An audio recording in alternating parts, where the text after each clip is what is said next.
C'est l'épreuve la plus mythique de l'histoire du rallye. Le Monte-Carlo a une nouvelle fois cette année tenu toutes ses promesses. Ouverture du championnat du monde des rallyes 2014 sur les routes des Hautes-Alpes en direction de Monaco.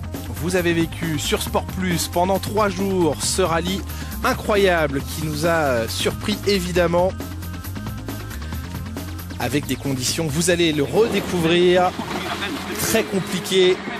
Dès jeudi, première journée de ce rallye, la neige et la glace étaient au rendez-vous. De bon matin pour piéger les pilotes. Certains ont pu repartir, d'autres non. Ça va? Ouais. C'est fini. Ouais, je crois, ouais. La première grosse surprise dans ce rallye, c'est l'abandon dès la première spéciale jeudi de Thierry Neuville sur la toute nouvelle Hyundai.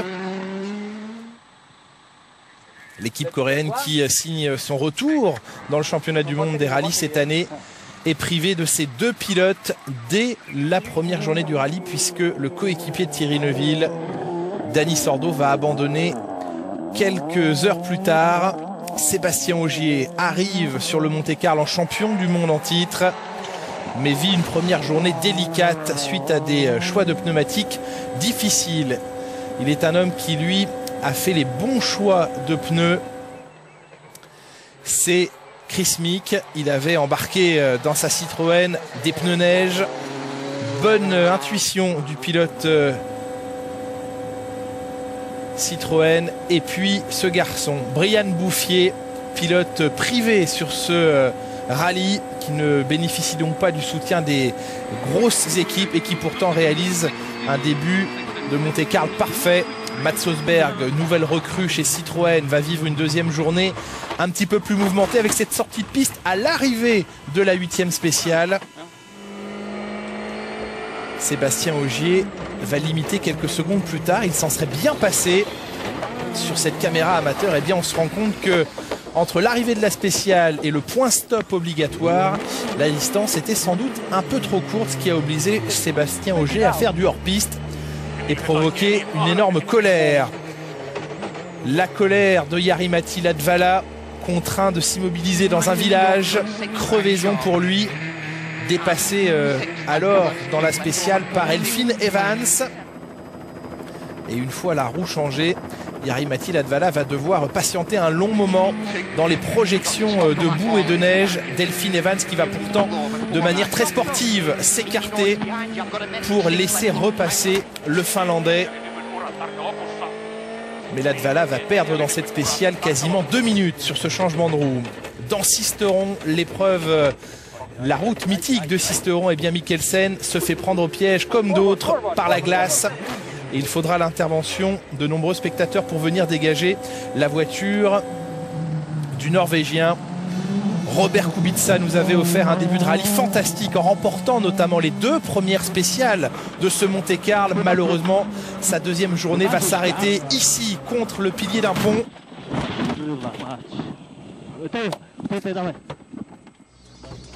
Robert Kubica piégé par les conditions très compliquées. À l'issue de la deuxième journée, Sébastien Ogier domine ce Monte-Carlo avec 51 secondes d'avance sur Brian Bouffier et plus d'1 minute 38 sur Chris Meek. Il attaque donc cette ultime journée en leader avec une confortable avance, mais attention car sur un Monte-Carlo, rien n'est jamais gagné.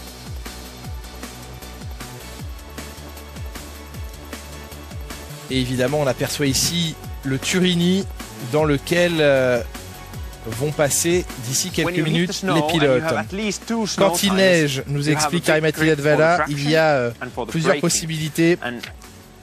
Il vous faut au moins 2 pneumatiques avec des clous pour permettre non seulement d'avoir de la motricité, mais également des bonnes sensations au freinage. Parce que sans les clous, dans les descentes, dans la montagne, vous devenez un petit peu comme un passager si vous n'avez plus de motricité.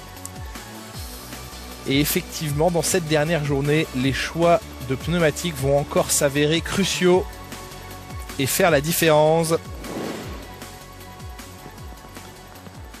Alors que ce samedi, eh bien tout le monde s'est regroupé à Monaco. Ça va être compliqué évidemment s'il y a de la neige de choisir entre les pneus clous ou sans clous. Ça va dépendre aussi du niveau de pluie, savoir si la route est assez propre ou non.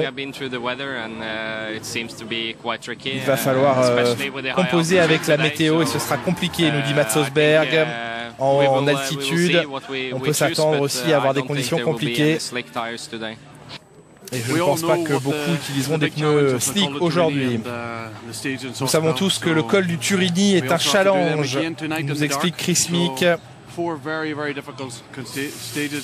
Et 4 spéciales très compliquées d'affilée nous attendent aujourd'hui. Ce sera compliqué, rien n'est terminé. Il va falloir rester très concentré aujourd'hui pour cette dernière journée. 4 spéciales, 80 km de compétition pour cette dernière journée. 2 passages dans la Bolène Vésubie-Moulinet et dans Sospel Breil-sur-Roya. 2 spéciales que vous avez pu suivre en direct sur Sport Plus et que l'on revit aujourd'hui ensemble. La 12e spéciale donc, première des 4 au programme de cette dernière journée. Et vous le constatez, la neige est bien au rendez-vous dans le col du Turini, le mythique col du Turini, où se sont massés des milliers de spectateurs. La tradition et la magie du Turini sont bien au rendez-vous. Et on attend avec impatience le passage des premiers pilotes. Mikko Hirvonen,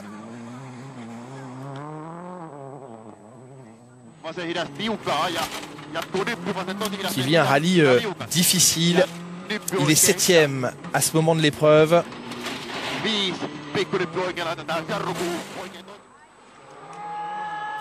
Chris Meek qui réalise son premier rallye en tant que pilote officiel Citroën s'en sort remarquablement bien. Il est 3e à ce moment. Il joue le podium face à ce garçon Brian Bouffier, irréprochable depuis le début de ce rallye et qui va maintenant tenter d'assurer sa 2e place sur ce Monte-Carlo derrière celui que tout le monde attend au sommet du Turini, c'est Sébastien Ogier.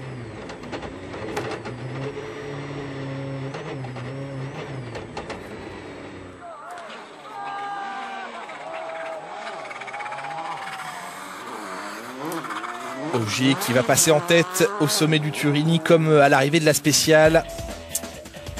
Il remporte donc cette 12e spéciale et accentue encore son avance sur Brian Bouffier.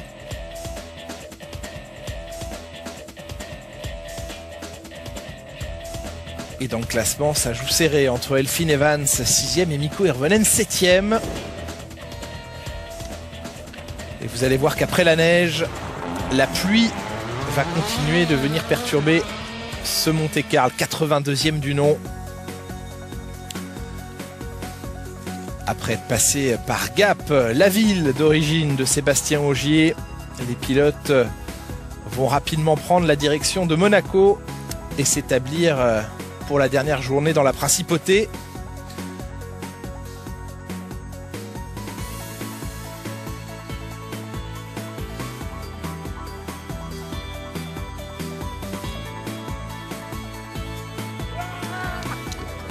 Tout le monde est en place pour attaquer la 13e spéciale de ce Monte-Carlo. Ogier, plus que jamais leader devant Brian Bouffier et Chris Meek. Sospel, Breil-sur-Roya, 16 km 550 sous la pluie. Et on suit ici Elfyn Evans, le jeune gallois de 25 ans, recruté par M-Sport cette année. Et qui attaque l'ascension.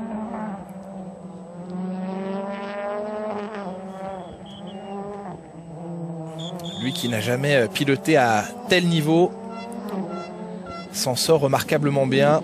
L'expérience est d'or sur un Monte-Carlo. Et bien lui en a relativement peu, mais ne commet pas d'erreur. Et va même impressionner le monde du rallye sur cette spéciale en particulier, mais également sur l'ensemble de l'épreuve. Jari-Matti Latvala, après sa crevaison dans la deuxième journée, pointe au 5e rang et doit maintenant assurer jusqu'à l'arrivée. Il n'est plus en mesure de venir chercher les premières places.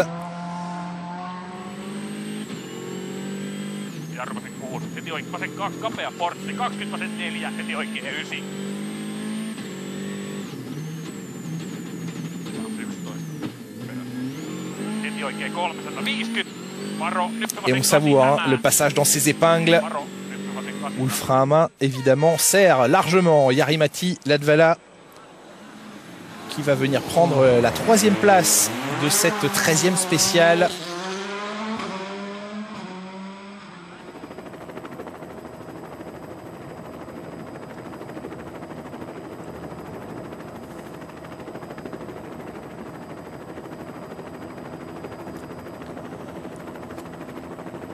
Mats Østberg, lui, joue la 4e place de ce rallye.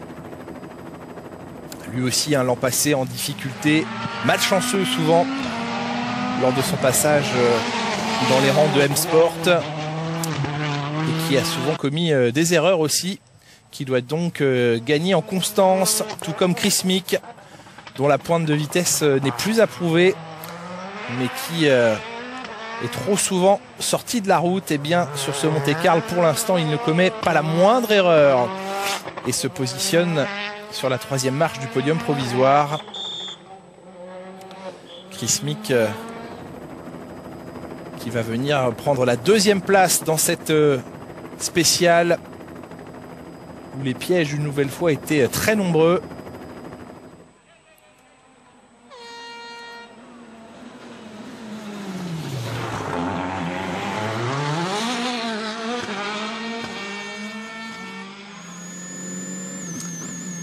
Et on retrouve un homme heureux, très heureux, Brian Bouffier. Certes, il n'est plus leader du rallye, mais sa 2e place pour l'instant, eh bien, il s'en contenterait largement et ferait office de victoire. Mais il faut encore aller au bout de ce rallye. Et Brian Bouffier tient parfaitement son rang.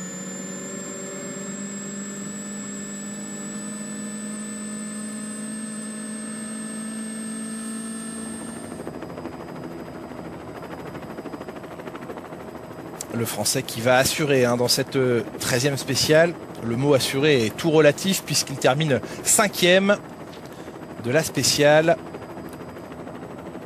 Il sait maintenant qu'il doit rallier l'arrivée sans prendre de risques démesurés pour signer peut-être son meilleur résultat en WRC à ce jour et son premier podium en championnat du monde des rallyes.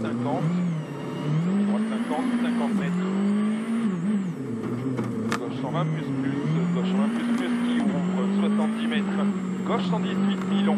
Gauche 118 Milon, 80 mètres. Gros frein avant. Gauche 133 pour épingle droite 40. Sébastien Ogier, irrésistible sur ce Monte-Carlo. Et dans cette dernière journée, il a remporté la spéciale précédente, celle qui emprunte le col du Turini. Il va s'imposer dans cette 13e spéciale. 2e victoire consécutive ce samedi. Ogier qui enfonce un petit peu plus le clou.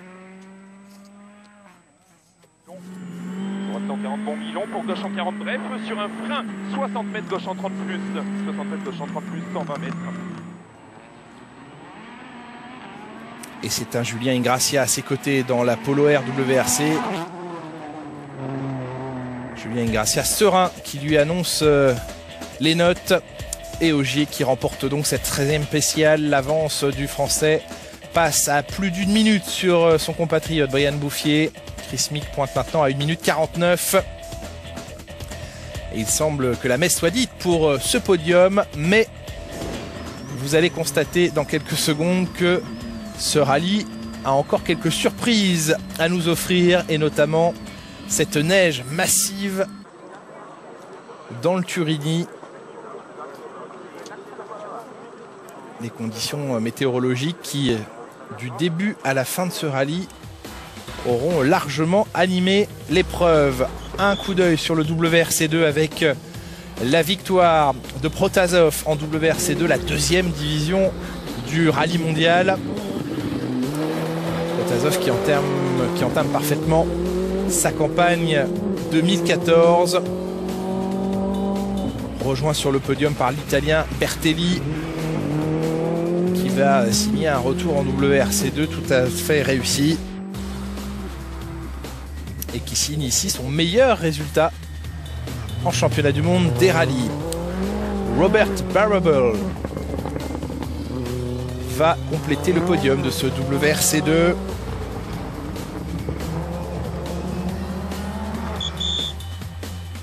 Voilà le classement définitif de l'épreuve en WRC2.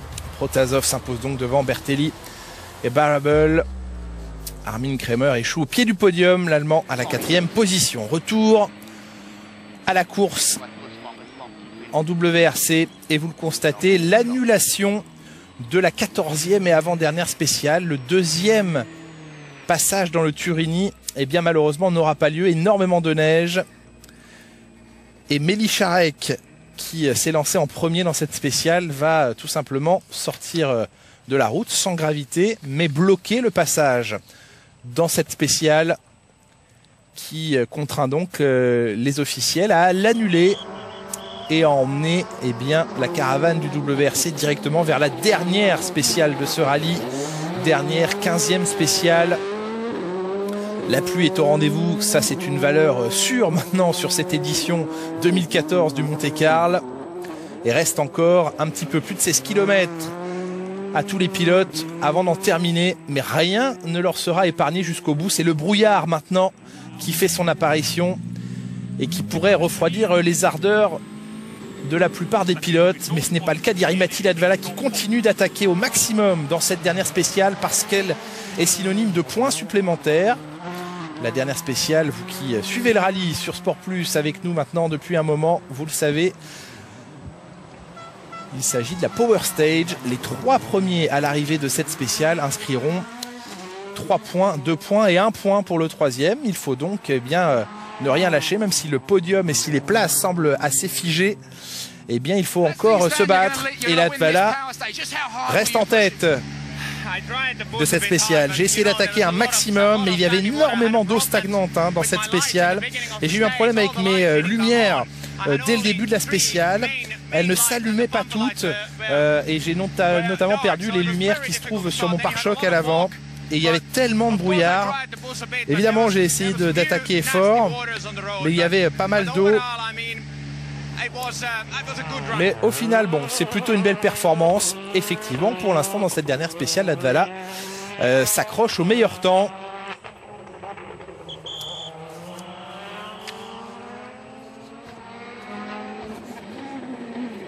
Chris Mick va en terminer également avec cette ultime spéciale. Et la satisfaction est bien d'avoir mené son Monte-Carlo de bout en bout sans erreur. C'est ce que l'on attendait de lui chez Citroën, clairement.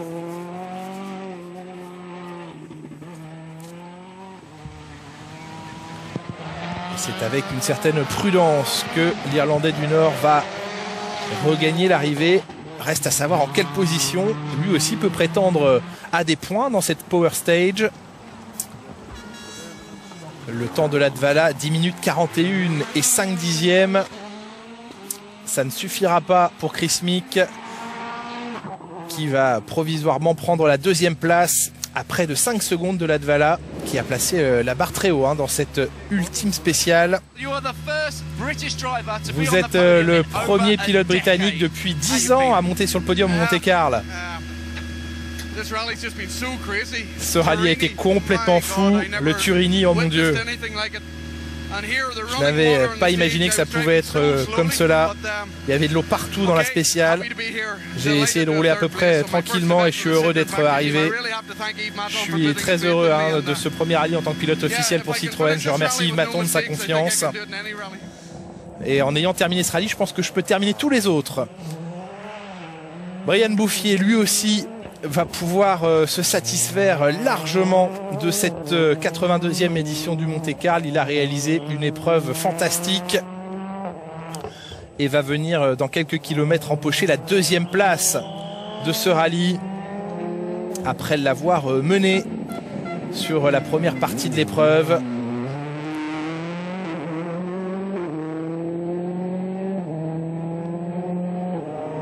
Brian Bouffier qui avait effectué les essais, le développement de la Hyundai qui elle n'aura même pas vu la fin de la première journée. Brian Bouffier gentiment remercié chez Hyundai qui va peut-être dresse un petit pied de nez sympathique à l'écurie coréenne. En tout cas, satisfaction absolue pour le Français engagé en tant que privé, je vous le disais en début de retransmission, et qui va assurer évidemment dans cette dernière spéciale sa deuxième place et son premier podium en championnat du monde des rallyes.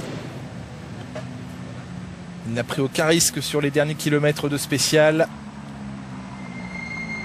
C'est un homme heureux qu'on va retrouver à l'arrivée. Votre premier podium en WRC, comment vous sentez-vous? C'est fantastique. Ça a été un rallye si difficile, vous savez. Il y avait un nombre de pilotes impressionnants sur la liste au départ et je veux remercier tout le monde, l'équipe, mon copilote.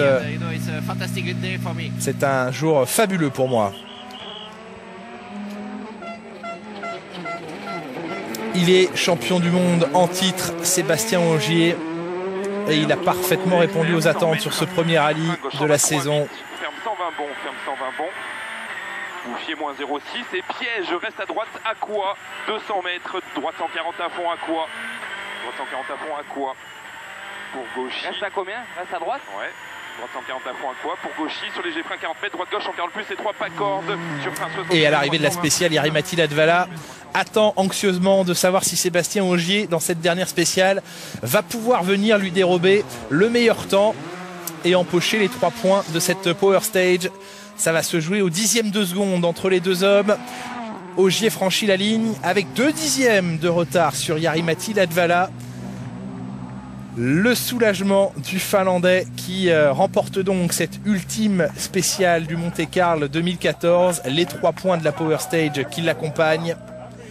Jari-Matti Latvala qui aura tout simplement remporté une spéciale chaque jour sur ce rallye. 3 spéciales remportées donc sur ce Monte-Carlo 2014 et la plus importante sans doute, la dernière qui rapporte donc 3 points en finlandais. Ogier en empoche 2. Chris Meek prend le dernier point de cette Power Stage. Un homme heureux, un week-end très difficile, il y avait tellement de brouillard, nous dit Sébastien Ogier.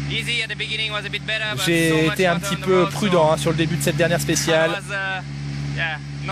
mais je n'étais pas dans l'esprit d'attaquer pour prendre les points de la Power Stage. Et c'est un très beau résultat comme ça. Victorieux Sébastien Ogier, sa 17e victoire en championnat du monde des rallyes. Il s'impose au Monte-Carlo devant Brian Bouffier avec 1 minute 18 d'avance. Chris Meek complète le podium. Mats Osberg termine 4e de ce rallye devant Jari-Matti Latvala. Salon la belle performance Delphine Evans, 6e de l'épreuve devant Mikkelsen. Ogier 27 points au classement général avec les 2 points de la Power Stage. Brian Bouffier provisoirement second du championnat du monde, même si on sait que le Français ne participera pas à l'ensemble du championnat. Un coup d'œil également sur le classement constructeur. Volkswagen 37 points en tête du classement devant Citroën 33 points et M-Sport et ses Ford Fiesta avec 10 points. Voilà pour cette première épreuve de la saison qui se termine par cette image à laquelle on est habitué maintenant. Sébastien Ogier et son copilote Julien Ingrassia qui ont réalisé tous les deux un travail exceptionnel sur ce Monte-Carlo pour venir s'offrir cette nouvelle victoire. Votre prochain rendez-vous avec le WRC sur Sport Plus, ce sera le rallye de Suède le week-end du 9 février. Prochain rendez-vous sur les antennes de Sport Plus, car vous le savez, nous suivrons l'intégralité de ce championnat du monde des rallyes. Et puis, résumé ce soir à 20 h pour l'intégralité de ce rallye. À ce soir donc.